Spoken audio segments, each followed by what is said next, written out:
Hello and welcome to Enchantment of Eternity's review on Better Call Saul Season 6, Episode 8, Point and Shoot.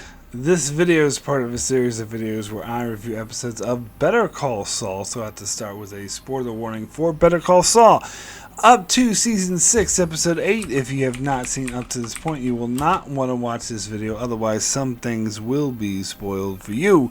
So first of all, I am making this review really late at night, like at 1:30 in the morning, so I am not going to do my usual editing job showing lots of different pictures. I'm just going to have one picture because I'm tired and want to go to bed and just want to hurry up and get my thoughts out on this episode before I do so. Now, yes, so this is an episode I've been waiting for a long time. It was hard to wait this long. It is kind of cruel of them to make us wait this long because the whole first half of season 6 is kind of building to this episode. So this kind of resolves the confrontation between Lalo and Gus Fring, and then of course it drags in Jimmy and Kim into the mix as well. So first off, I gotta mention the opening scene because I was really expecting a Gene scene because we didn't get one this year. It was the first season premiere that didn't have a Gene scene, and picture advertising for season 6 were showing pictures of Gene, and then we didn't get any Gene in the first half of season 6, and then all the commercials are showing all the Gene scenes and the confrontation between the taxi driver, and they're really playing up the Gene aspect of it, and yet still no Gene. But so I'm really thinking it's going to be in the next episode. If it's not in the next episode, it's going to be episode after. I do think it's a strong possibility that we may go full into Gene in the final couple episodes. I have a feeling, I could be wrong, I think next week's episode is going to deal with the aftermath of this week, but the time frame might be start to move much faster now. Maybe. I don't know. I keep saying that before, but it never happened. But, I mean, there were a few time jumps here and there. But because we're still years off from Breaking Bad timeline, as far as I know. And it seems like feels like pretty much everything is wrapped up. I mean, they still need to explain what happened to Kim. But I feel like they could do that with the time moving faster.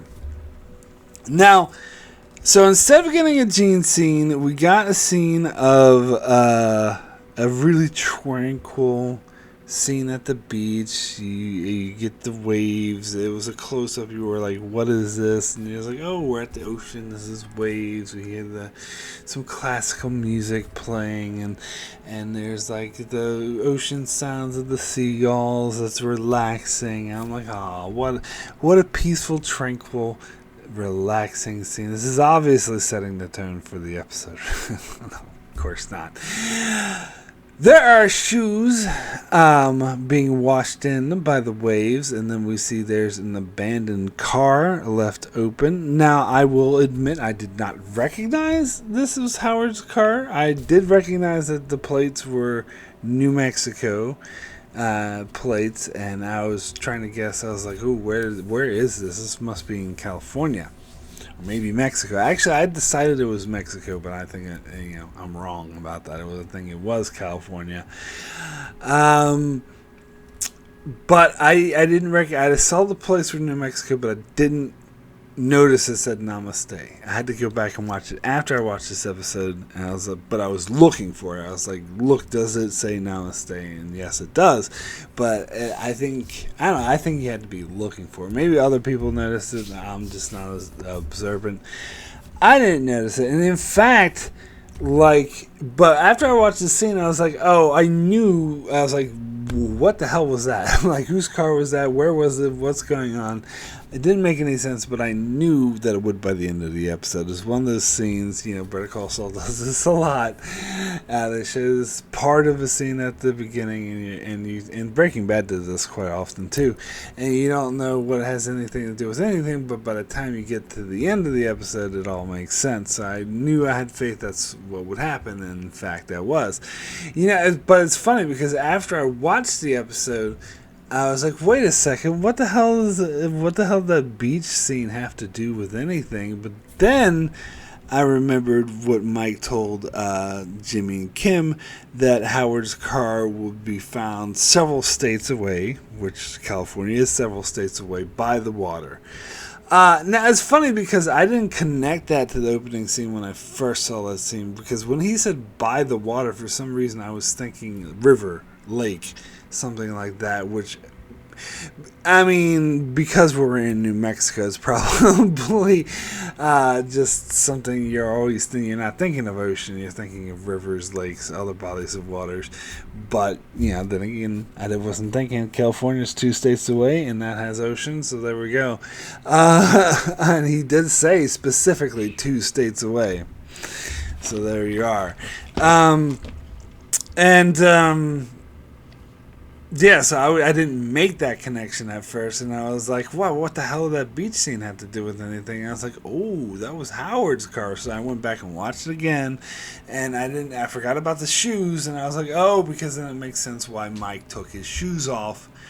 So to further give credence to that, he committed suicide by going in the ocean, because they chucked, obviously Mike chucked the shoes in the ocean, and also took his wallet to leave it on the dashboard, further evidence of this. So it's that's the send-off for Howard. Now, I'm kind of getting ahead of myself now. So the last episode, I really had no clue what Lalo's plan was. So it was interesting to see it come together. Like, what could he possibly want from Jimmy and Kim? Now, what he actually did, what his plan is actually made it make a lot more sense that he would kill Howard. Because at first, I gotta be honest, I was a little bit iffy. I was like, would he really have killed Howard? I mean, sure, he's a witness and he doesn't want witness. But now it makes a lot more sense, because he needed to scare the living death out of Jimmy and Kim, and he wanted to make it clear to them that their life is in danger, and there's no better way to make it clear to them that their life is in danger other than killing someone right in front of their eyes. So, yeah, I don't have any complaints about that anymore. That does make complete sense. Now, a couple things about this scene, which I fucking love. Like, do I even need to say how amazing the acting is at this stage? I don't think I even need to point that out. But a couple things I like about this scene. First of all is when Jimmy talks Lalo into making Kim go. God damn. That was so hard. You could tell that Kim was like really pissed off. She's like, no! And the way she played it was so good. Because Jimmy's basically sending her to kill someone rather than him to do it. And I felt like maybe this is what separated Jimmy and Kim. And I was like, oh, so Kim leaves Jimmy because he's an asshole and he's a coward. But then, especially they shoot each other looks, like the look Jimmy gives her, I think, to me, I interpret it as he's trying to save her. He's trying to get her out of this dangerous situation. And in fact, Kim later confirms that when she says this to Mike, that he wanted to get me out of the dangerous situation. And in fact, like the look he gives her, I got the impression that he was saying, just leave me to die. Like, go away, don't do what he says, just leave. And God, it was just such an intense scene. It was just so damn good. And I don't know if my interpretation is right. I could be wrong about this, and maybe this is what splits them up. Maybe this creates a splinter between them, but I think there's a bigger one than that, but I'll get to that later. So she runs off to do the deed, and then Lalo sort of starts blaming, telling Saul all about all the people who died, all of his friends and family, and kind of lays the blame on him because he said that Ignacio did it, and that he was like, "Oh, Ignacio, how did I meet you? Ignacio introduced me to him." And then so he starts freaking out, going, "No, no, no, no!" He even says it. He says it right here. It wasn't me. It was Ignacio. Although I think Lalo puts the gag over him before he gets the word Ignacio out, but he definitely was about to say that. So now we finally clearly have our answer. After all these years, back in Breaking Bad, in the very first episode, Saul Goodman was introduced. Jesse and Walt take him out to the desert, try to convince him to make sure that Badger doesn't talk to the police. And they gag him, take him to a ditch, and Saul starts yelling, "Amigo de la cartel," like I'm a friend of the cartel. And then he says, "It wasn't me, it was Ignacio." And then asks, "Did Lalo send you?" And when they said, "No, Lalo, what? Speak English," he's like, "Oh, thank God." And this is something, of course, I've talked about repeatedly throughout the show, because they created the whole character of Nacho based off that one line of dialogue, and then later in season 4 they introduced Lalo, which is also from a line of dialogue from that same scene. And so it's interesting how much they did just based off that one scene, and there was all this speculation about what did he mean, what does that mean, it wasn't me, it was Ignacio. Well, we finally have our answer here. And in fact, I thought because he said that Ignacio would still be alive, but clearly that wasn't the case. And I thought that Lalo would still be alive, but and Mike does tell Saul that he's not coming back, but either Saul doesn't believe him, which, to be fair, Mike already told Lalo he was dead, and then he shows up and kills Howard in front of his face. So I can see why he would think maybe Lalo was still alive, or possibly that Lalo sent henchmen to kill him before his death, because Lalo told other people that he was responsible for trying to kill him. So Lalo could have sent them even though he's dead, because he could have sent them before he died. I don't know. That's the kind of logic, but I think it makes sense. But regardless, we have our answer finally of why he said it wasn't me, it was Ignacio. He was referring to the hit on the Salamancas on the hit on Lalo's life. And because Lalo tried to blame him for it, and he was trying to make it clear, no, it wasn't me, it was Ignacio. But everyone knows it was Ignacio. So he was just being paranoid, which is understandable, especially because of the PTSD he's no doubt suffering, which I'm sure we'll get more into in the next episode. So yeah, we finally got an answer for that. So we find out Lalo's plan, and Lalo's is really clever. He is all about a misdirection, and this is something Gus kind of picked up on a bit too late, and Mike is correct. He should have shared this hunch with Mike instead of just going off all gung-ho. But yes, it was all about misdirection. He knew that Kim or Jimmy or whoever would not be able to kill Gus. It was just a distraction to pull Mike's men away from the laundry. So he could go there and get the evidence that he needed for Don Alario to skin Gus alive. And so the whole thing was just a big distraction, but they didn't know that. They thought that their lives were in danger, and God, it was so intense. Like when Kim showed up, it's like the way they drew it out. It's like such a high tension. It's a masterclass, absolute masterclass in filmmaking. Like, this puts most films to shame. Just the way it was shot, and they filled it out, and they finally have Kim show up like freaking herself out. And plus, like that scene where she's driving there, and a police car drives up right next to her, and she pulls her window down. You can fucking tell that she is like this close to just telling them about it, but then she keeps, doesn't, because obviously she's thinking that Saul will die, that Jimmy will die if she does. I mean, god damn it, so intense. But of course, as I knew, Mike would be there to take her down and stop her from doing it. And then having that confrontation where she's like freaked out, which is exactly how someone would behave, and Mike has to calm her down. But eventually she's like, where the hell were you? You're supposed to be watching us. And, Mike is kind of kicking himself at this stage because he knows that Lalo's misdirecting, but he falls for Lalo's misdirection more. But Gus then asks Kim, like, over the phone, why she was sent, and she explains it's because, Saul convinced Lalo to do it. He's like, he convinced him to do it? And he's like, no. Lalo doesn't care which one goes. It's because he never intended for them to succeed. He knew they wouldn't succeed. He's just trying to pull my people away.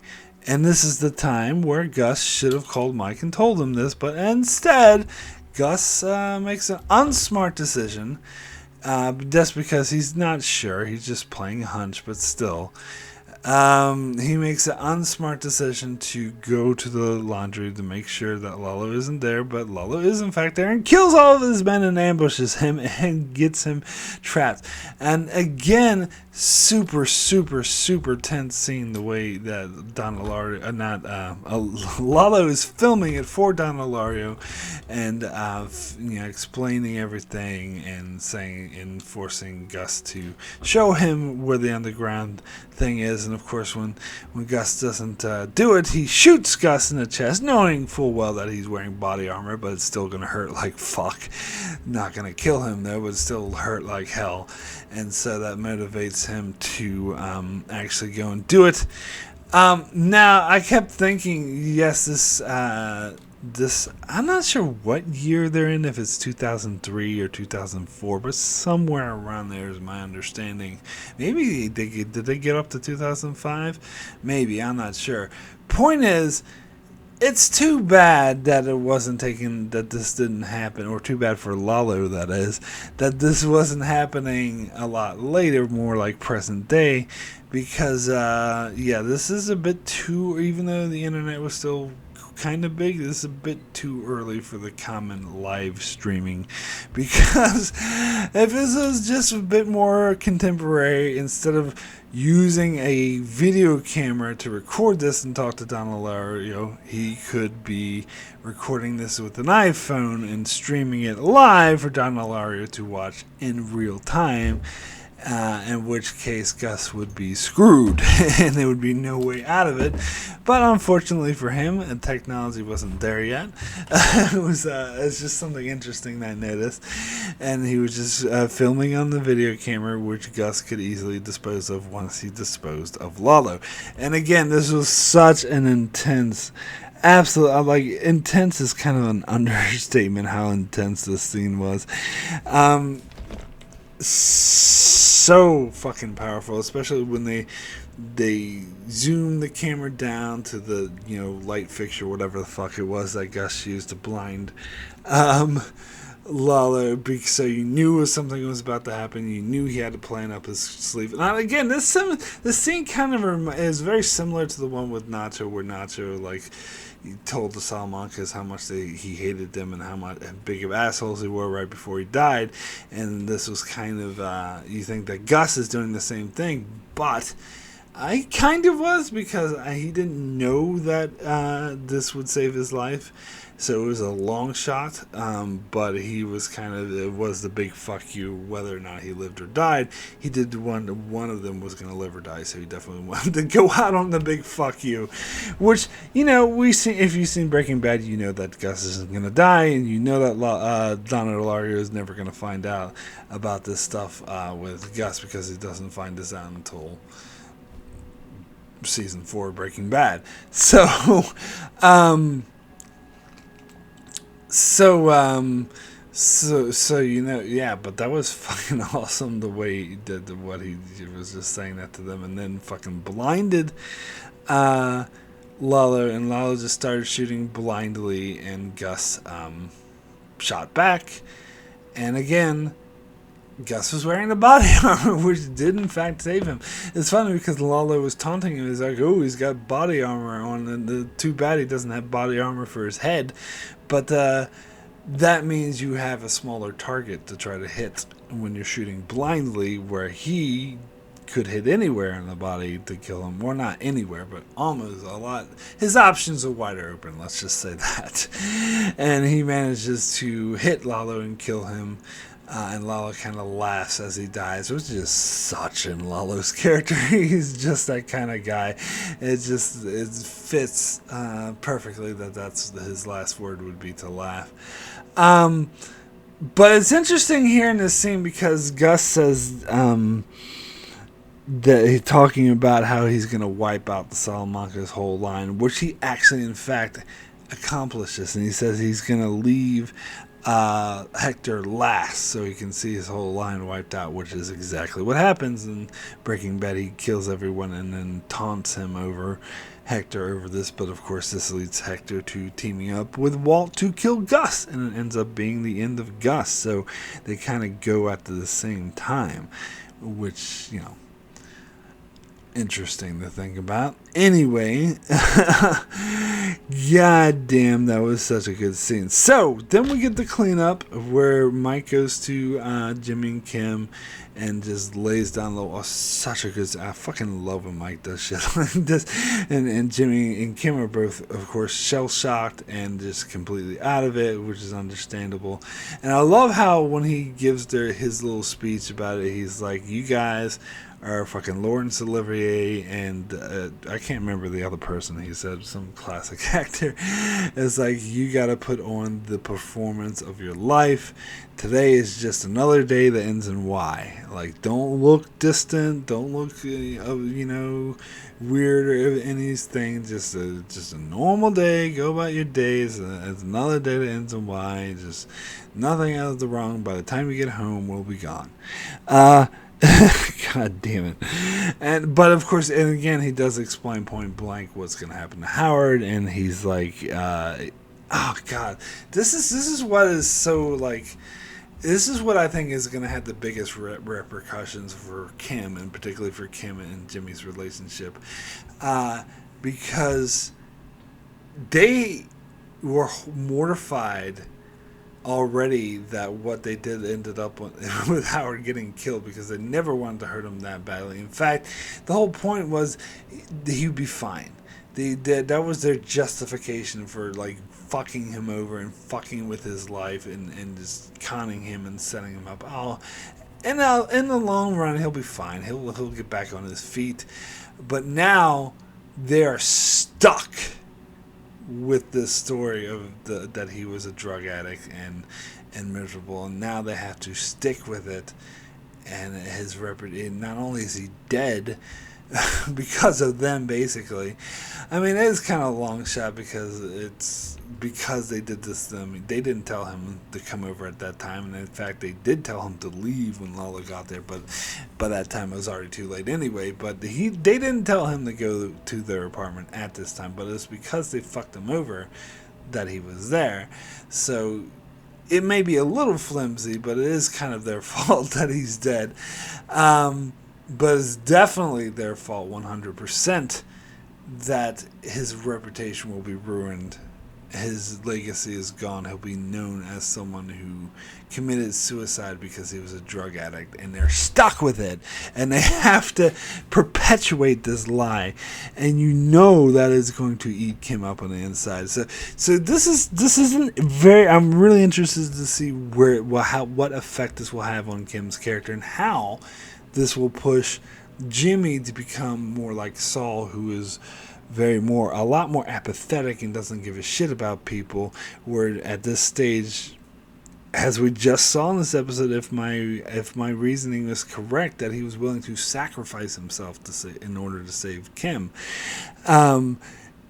somehow this incident and probably the resulting of what Kim is going to do, which I surmise at this point that Kim's going to leave him, and I think that's gonna what ultimately turns him apathetic and becomes the sleazy person who doesn't give a shit about anyone that we saw in Breaking Bad. Now, as far as how it's going to affect Kim's character, she is, because she wants to do right and she considers herself a good person. Yes, she has this side of her that wants to con people, that gets a thrill out of it, that loves doing it, and she tries to rationalize it by saying she's ultimately doing good by helping her practice. But she's probably not going to be able to rationalize it anymore after this incident. She is going to directly blame herself for Howard's death, even though, as I said, that's kind of flimsy, but she's not gonna see it that way. She's gonna see herself as 100% responsible, and she's definitely gonna blame herself for the fact that she's forced down in a situation where she has to continually spit on and ruin his legacy, and it's gonna tear her up from the inside. And I think that's why she's going to leave Saul, because she's going to want to get as far away from this whole incident as possible, and being around Jimmy would just be a constant reminder of what a lousy person she is. But that's just my guess. I could in fact be wrong about that, but that's what I think. So my rating for Point and Shoot out of 10 is going to be a 10, the best. An absolutely amazing episode, a classic in the Better Call Saul Breaking Bad verse. Super intense episode, a masterclass in suspension and acting and cinematography and pretty much everything else having to do with filmmaking. It's just so damn fucking good. So that's it for my review of Better Call Saul Season 6, Episode 8. I shall be back next week and every week hence on after to review Better Call Saul, so be sure to check out my channel for that. Also check out my channel as I cover many more shows like all things Star Trek, Westworld, Star Wars Rebels, The Expanse, and more. So be sure to subscribe so you can keep up with all of that. And thanks a lot for watching.